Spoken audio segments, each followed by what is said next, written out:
Welcome, Blackford Bruins fans, to the Central Indiana Sports Report for this week's Blackford Bruins Report. Every Tuesday on the Central Indiana Sports Report, I'm your host, Greg Mengelt. And after I take a quick look at what's been going on with the 2025-26 Blackford Bruins and look ahead to this weekend, I earlier spoke to Blackford Bruins head coach Aaron Daniels and a couple of his seniors, Mason Kitterman and Reggie Duren. It's really good catching up with Coach Daniels and really nice meeting Reggie and Mason. Before we get to that, I want to let you know about my new daily podcast, Greg and His Friends Talk Sports. Every day, about 10 to 20 minutes, my friends and I talk about the Pacers, Fever, Colts, IU, Purdue, IndyCar, national sports, local colleges, and of course, high school sports, including the Blackford Bruins. We mostly focus on the CIC, but we do talk some other stuff. Again, that's every day on the Central Indiana Sports Report. The plan for now is every weekday, sometime between 1 p.m. and 4 p.m. Saturday morning, sometime in the morning.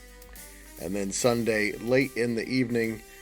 So no podcast on Monday.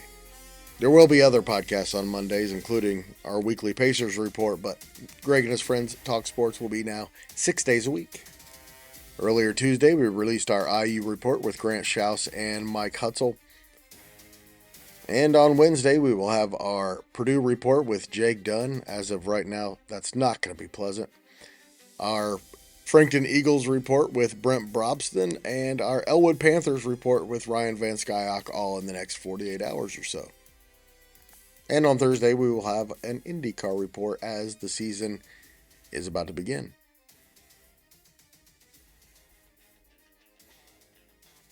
All right, let's do it. The Blackford Bruins are now 15-5 after going 1-1 since the last time we did a Central Indiana Sports Report last Tuesday. They were victorious 58-43 at Wes-Del. Then on Friday, went on the road to face number 2 Oak Hill in Swayze, and the Bruins left with a 73-50 loss. That makes Blackford just 2-5 since a 13-0 start. Just stating the facts. I understand that there is a very good reason that the schedule got a lot tougher. Very tough weekend coming up. First on Friday night, Northwestern visits Hartford City. The Tigers, 15-3 on the year, just won the Three Rivers Conference by beating Whitco 57-42 on Friday night. That was their 7th win in a row. Then on Saturday, they went to Rossville and beat a very good Hornets team 61-58. So tough test on Friday night. And then it gets a little tougher on Saturday. The Bruins get on the bus and head to Fort Wayne to take on a very good Fort Wayne Snider team, 14-7 on the year. Winners of 11 of their last 13.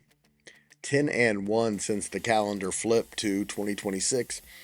And the Panthers beat Lures on Friday night to clinch a share of the Summit Athletic Conference, co-champions with the Southside Archers.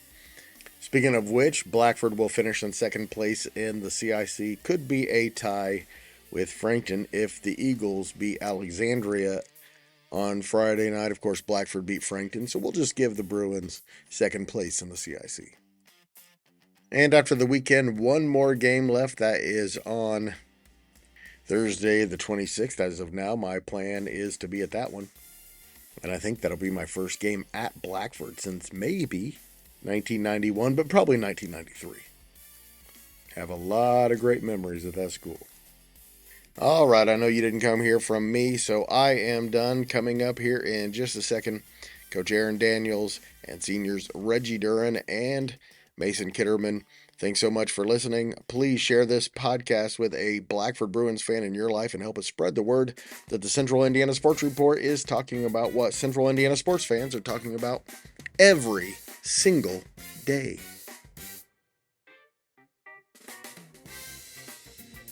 Back here on the Blackford Bruins Report with boys basketball head coach Aaron Daniels, here to talk about what's happened in the last week and look ahead to what's coming up this week. And with us, we have a couple of seniors. We have Mason Kitterman and Reggie Duren here to talk a little basketball.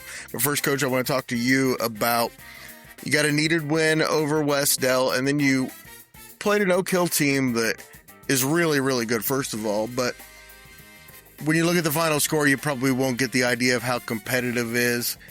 What did you take away from that, you personally and as a team?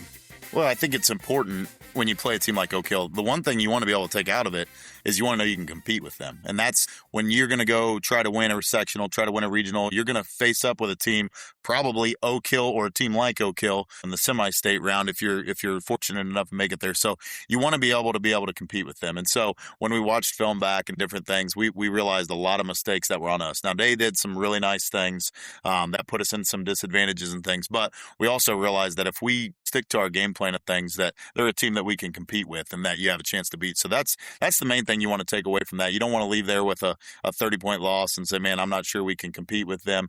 So that was the number one thing. And then you just have to have a strong team. That we're through a rough stretch right now where we've lost, 5 out of 7. We've gotten a couple of much needed wins, but it doesn't get any easier. We have Northwestern and Fort Wayne Snider this weekend before going to playing a sectional opponent next week. So it's going to be a tough grind here going into the sectional. And luckily we have really good seniors and good leadership to prepare us for that. Seemed like to me early in the game you had pretty good ball movement, particularly between your bigs, and later in the game you had a harder time establishing that. Did they take that away from you, or do you feel like you kind of went away from it? Well, I'd say the number one thing is when we are energetic and early, we got a lot of energy and we're not tired, and so we stick to a game plan really well.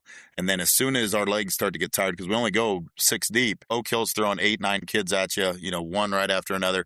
So I don't think we went away from what we were trying to do. But what happened was we started to get tired and we start to do our own things and we start to get away from that. And that's not necessarily a kid's choice thing or anything like that. It's just we've got to be better conditioned and we've got to put ourselves in that situation. Some of that's on me. We've got to do a better job of subbing and making sure we get kids a break. But I think as we get tired, we start to go away from some of the things that we do really, really well.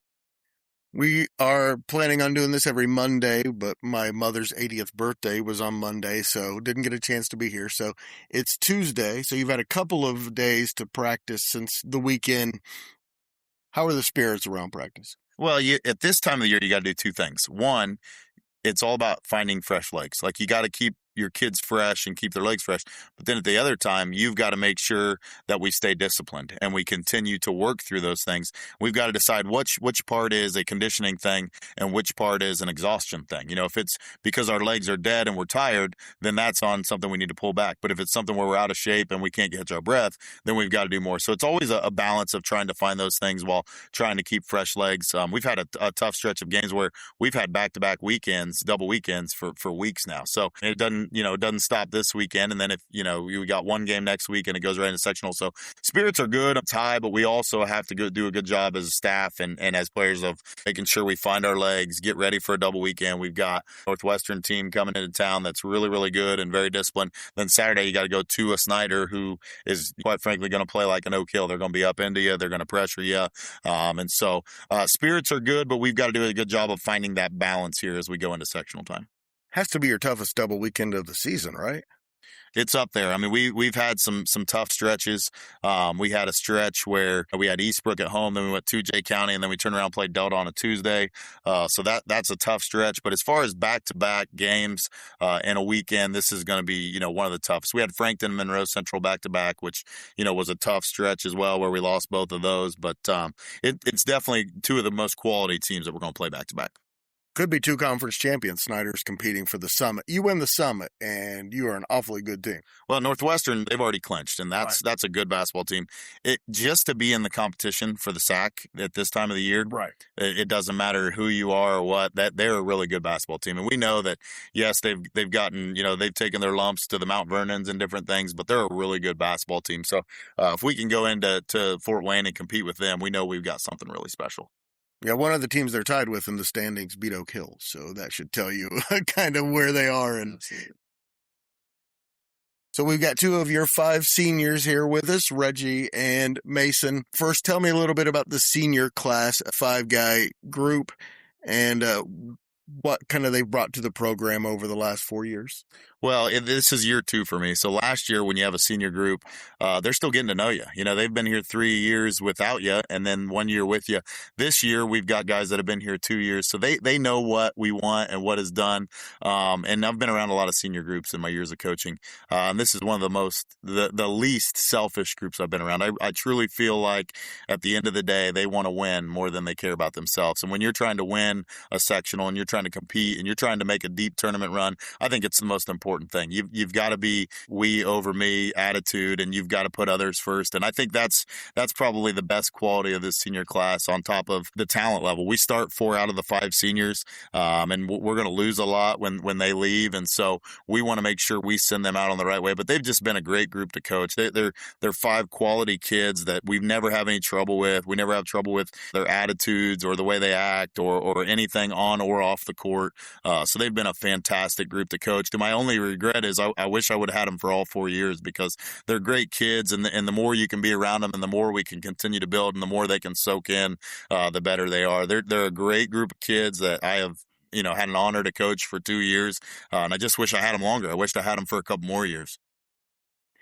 Tell me a little bit about Reggie, other than the sweet stroke. I know about that. Other than that, tell me a little bit about Reggie. Well, Reggie is a huge part of what we do. And, if we had to put a third scoring option in there between Jacob Dillon and Reggie, there's a lot of nights where he gets open looks. And for a kid like Reggie who shoots it so well, to be given open looks makes us very dangerous. That's something that we can really capitalize off of.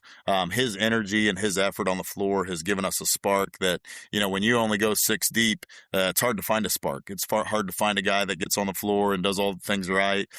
He's kind of our utility guy for everything. When we need a guy to go handle the ball outside of Mari, Reggie's kind of the guy. When we need a guy to go do anything, we need a guy to take it out of bounds, throw the pass, Reggie's kind of our guy for all that kind of stuff. And I'm not sure where we would be without him, but we wouldn't be as good as we are without him in the lineup. His leadership's really, really good. It's come a long way this year in practice and different things. He's one of our better leaders. He's a captain on the team, and just really proud of the person that he is on top of the basketball player that he is for us. And of course, Mason, all-conference level player, one of the top names you come up with if you started naming best players around here. What's he bring as far as personality, and what's it like coaching him?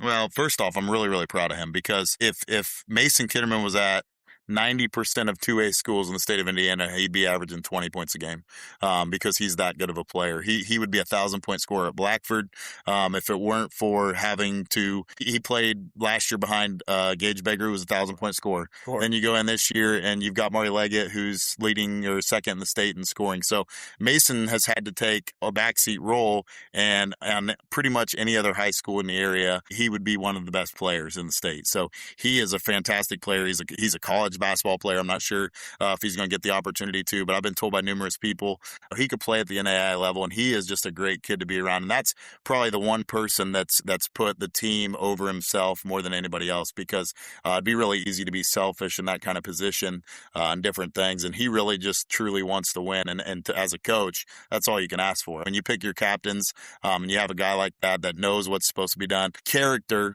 in a kid, I always say, is like, when nobody's around, are you doing the right thing?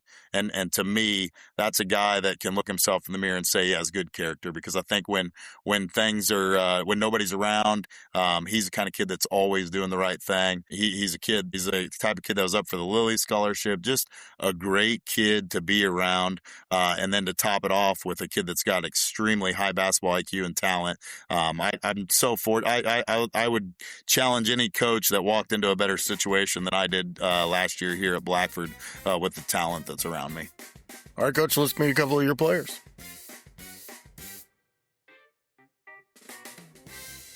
All right, guys, a couple of lifetime Blackford Bruins here in.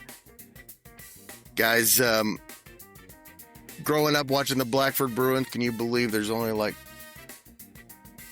a month and a half left for this? No, it's surreal. All right, Mason, tell me a little bit about this team, this group of seniors, and the personality of it. Not necessarily how they play basketball, but what's it like being around these guys? It's hilarious. I mean, these we have some of the funniest people I've ever met in my life, and we've been around each other we've played basketball together since we were in 4th grade. So it's a lot of everyone knows everyone. We know everything about everyone's game, and on a personal level too. We're all friends, so it's a lot of joking and bantering, and it's a very good locker room atmosphere. Who's the funniest? Reggie. All right. Well, now no pressure, Reggie. Now you got to be funny with me as well. So let's talk with you. Tell me, he was very complimentary of the senior class. What has Coach Daniels meant to this program as he moved in here last year? He just changed the atmosphere. We were losing. We didn't do the little things. We got a lot more fundamentals and just wanted to win. When you guys were growing up as kids, dreaming of being Blackford Bruins, did you imagine that you guys would be this good? Yeah, because we watched Luke. So, what's this team capable of accomplishing? State. I mean, that's the goal. We want to go as far as we can in the tournament, trust our players, and win. All right, I want to ask you the same question. Coach Daniels, what's he brought to the program? I mean, he's really brought a leadership role to the team, and we're all the way down to, I've got little brothers that are 8th graders. I mean, Coach really helped build a program that it's going to make us good for years, not just, and we've got all state talent here. When Mari does graduate, we'll still be good because of the program we've built from the ground up because of Coach. And he talked about state, but obviously to get there, you have to win a sectional, and it's something that's not easy to do. What would it mean to you guys to be a championship program? I think it would mean the world to us. I mean, obviously you've got Luke's teams that they won the sectionals, but other than that, it's been 30, 40 years that really we've done anything as a high school. So, I mean, it's special that we would be a part of a team that would get to almost the same level of accomplishments that his team did too. And only old people remember those teams, right? Yeah. Did you hear that? I was there when Blackford won a sectional in 1991. I remember that team. Hey, my dad was on that JV team, so right? I can throw a little banner around. Yeah, that was a great Blackford team. Beat Kokomo in the regional. Went there at the Wigwam and watched them beat Kokomo, and then lost to the number 1 team in the state, Anderson Highland, in the regional championship. That team then lost to Glenn Robinson in the semi-state, and was a really good team. So those.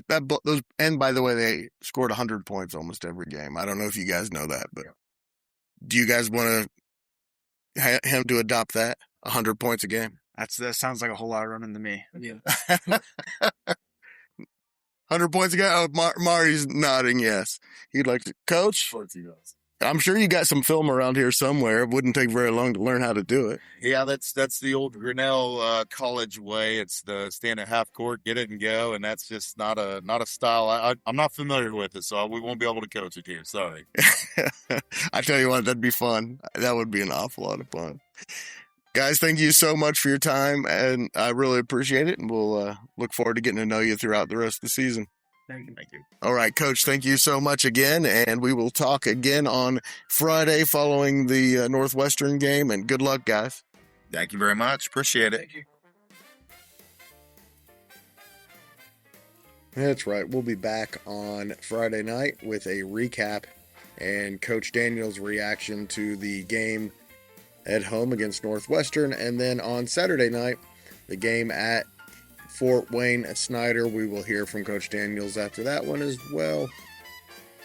And we'll be back next Tuesday with another Blackford Bruins report through the rest of the year. Please join us. Also, right now, please go check out my new podcast, Greg and His Friends Talk Sports. It's really good. And awfully modest of me.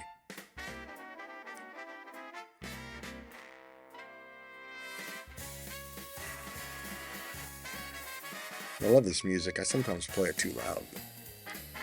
But man, this is cool music.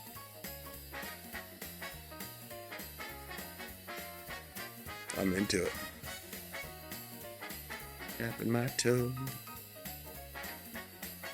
Central Indiana Sports Report is a product of ITG Media. And I love Susie. Miss time now.